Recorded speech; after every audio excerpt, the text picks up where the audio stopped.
अपने गुरु महादेव के चरणों में प्रणाम करता हूँ। इस कालखंड के प्रथम शिव शिष्य भैया साहब श्री हरिंद्रानंद जी के चरणों में प्रणाम करता हूँ। शक्ति स्वरूपा माँ दीदी नीलमानंद के चरणों में प्रणाम करते हुए आप सभी गुरु भाई बहनों को प्रणाम करता हूँ।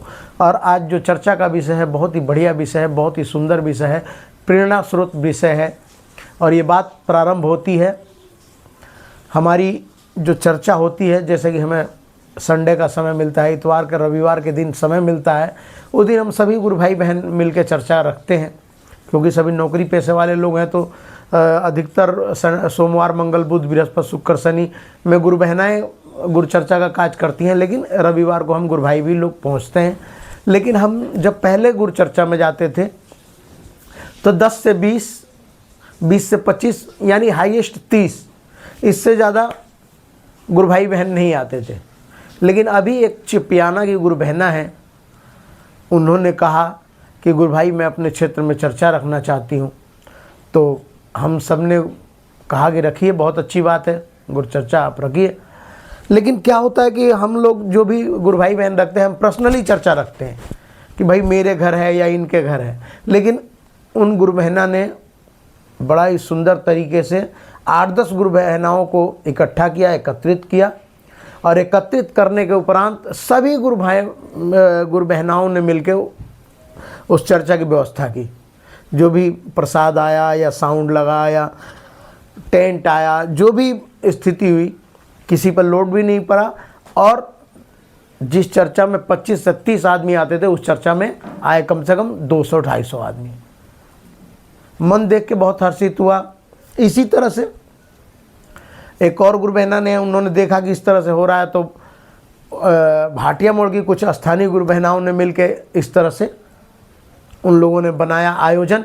और कम से कम उस गुरु चर्चा में 300 से 400 लोग आए, जो कि मैं हर रविवार की चर्चा कहीं ना कहीं रखी जाती है, जिस चर्चा में 25 से 30 आदमी आते थे। अब मैं आप सबको बताना चाहता हूँ कि इसके पीछे का कारण क्या है। इसके पीछे जिस चर्चा में 25 से 30 आदमी आते थे, उस चर्चा में कैसे 200 से 250, 300, 400 लोग आने लगे। एक छोटी सी बात बताता हूँ। एक शिष्य अपने गुरु से जाके कहता है कि गुरु जी हमारे जो खेत का मेढ़ है वो टूट गया है। गुरु जी कहते हैं कोई बात नहीं, 10 शिष्यों को भेज देते हैं कि जाओ और जाके उसको सही करके आओ। लेकिन पानी का बहाव इतना तेज होता है कि वो 10 के 10 शिष्य कितना भी प्रयास करते हैं, वो जो है कि मेढ़ बन नहीं पाता है, टूट जाता है, पानी का बहाव तेज बहता चला जाता है।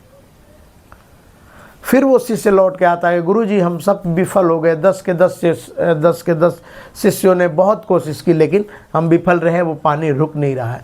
गुरुजी 50 शिष्यों को लेके वहाँ पे पहुँचते हैं और कहते हैं कि युक्ति लगाओ, और युक्ति लगा के और इसको जो है कि पानी का मेढ़ को बंद करो, नहीं तो फसल खराब हो जाएगी। 50 के 50 शिष्य लग जाते हैं उस मेढ़ को बंद करने के लिए, सब अपने अपने दिमाग से लगाते हैं, लेकिन वो मेढ़ रुकने की बजाय और टूटता चला जाता है। पानी का बहाव इतना तेज होता है। हार तक के सभी शिष्य गुरु के चरणों में आ जाते हैं, कहते हैं कि गुरुजी हमारे बस की बात नहीं है, अब आप ही कोई उपाय बताइए, नहीं तो हमारी सारी फसलें खराब हो जाएंगी। गुरुजी कहते हैं कि तुम लोग अपने अपने दिमाग से, अपने अपने सोच से इस मेढ़ को बंद करने का प्रयास कर रहे थे, लेकिन तुम्हारी सबकी सोच जब एक हो जाएगी तो ये मेढ़ बंद हो जाएगा। गुरुजी आदेश करते हैं कि 50 के 50 शिष्य मेढ़ के, जहाँ पे वो पानी का बहाव तेज होता है, 25 से 30 शिष्यों को एक साथ जहाँ पे मेढ़ टूटा रहता है, वहाँ पे लाइन से गुरुजी बिठा देते हैं। पानी का बहाव कम हो जाता है। पानी का बहाव जो तेज़ी से होता है, वो प्रवाह उसका बहुत कम हो जाता है जब 30 शिष्य लाइन से बैठते हैं और 20 शिष्य मिल के और फिर उसको मेढ़ को बांध देते हैं, और मेढ़ बांधने के बाद पानी रुक जाता है। तो गुरुजी वहाँ पे समझाते हैं कि अगर तुम अलग अलग तरीके से, अलग अलग सोच से तुम प्रयास करते तो तुम विफल हो जाते, लेकिन संगठित होकर जब तुमने प्रयास किया तो ये मेढ़ बन गया। उसी प्रकार हमने आज तक यही देखा था कि जो भी गुरु भाई बहन चर्चा करवाते थे, वो खुद चर्चा करवाते थे कि हमारे यहाँ चर्चा है, वो ज़्यादा से ज़्यादा 10 से 15 लोग, 20 लोग, 25 लोग या हाईएस्ट 30 लोग आते थे चर्चा में। लेकिन जब वही चर्चा और वही दिन, वही रविवार का दिन और वही चर्चा जब हमारी 10 से 20 गुरु बहनाएं मिल के काम करती हैं तो रिजल्ट ये आता है कि 25 से 30 नहीं, 200 से 250 लोग, 300 लोग पहुंचते हैं। तो मैंने भी चर्चा में उस दिन बहुत गुरु बहनाओं को नमन किया। मैंने कहा कि आप लोग ने एक हमें प्रेरणा दी है, हमें एक सिखाया है, बहुत अच्छा मार्ग है और इसके पीछे कहीं ना कहीं हमारे गुरु की प्रेरणा है, हमारे गुरु का आशीर्वाद है। साहब श्री हरिंद्रानंद जी की बात का प्रभाव हम पे इतना ही पड़ा कि आज तक जो हम अलग अलग कर रहे थे, अब हमें तत्पर होकर ये पता लग गया कि नहीं, अगर हम एक आदमी पे लोड ना देके, एक आदमी पे बोझ ना देके, हम 10 आदमी मिल के उस गुरु काम को करेंगे तो और बेहतर इसमें निखार आएगा।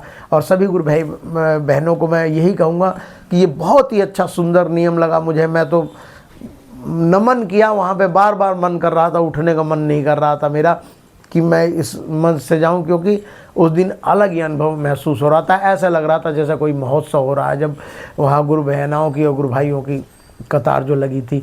मैं आप सबसे निवेदन करूँगा कि आप सब भी अपने अपने क्षेत्र में किसी एक व्यक्ति पे बोझ ना दे के हम 10 आदमी मिल के करेंगे तो वो गुरुचर्चा तो होगी ही, लेकिन ऐसा लगेगा जैसे महोत्सव हो रहा है, क्योंकि सबका परिश्रम एक अलग रंग दिखाता है। मैं अकेला परिश्रम करूं और आप सब 10-20 मेरे साथ आप खड़े हो जाएं तो उसका कुछ और ही रिजल्ट आएगा। मैं आप सबसे पुनः प्रणाम करता हूं और आशा करता हूं कि मेरी बनाई गई वीडियो से आप सब मुझे समझेंगे कि मैं क्या कहने का प्रयत्न कर रहा हूं। आप सब अपने अपने क्षेत्र में एकजुट होकर गुरु का काम करें। पुनः आप सबको इन्हीं शब्दों के साथ मैं प्रणाम करता हूं।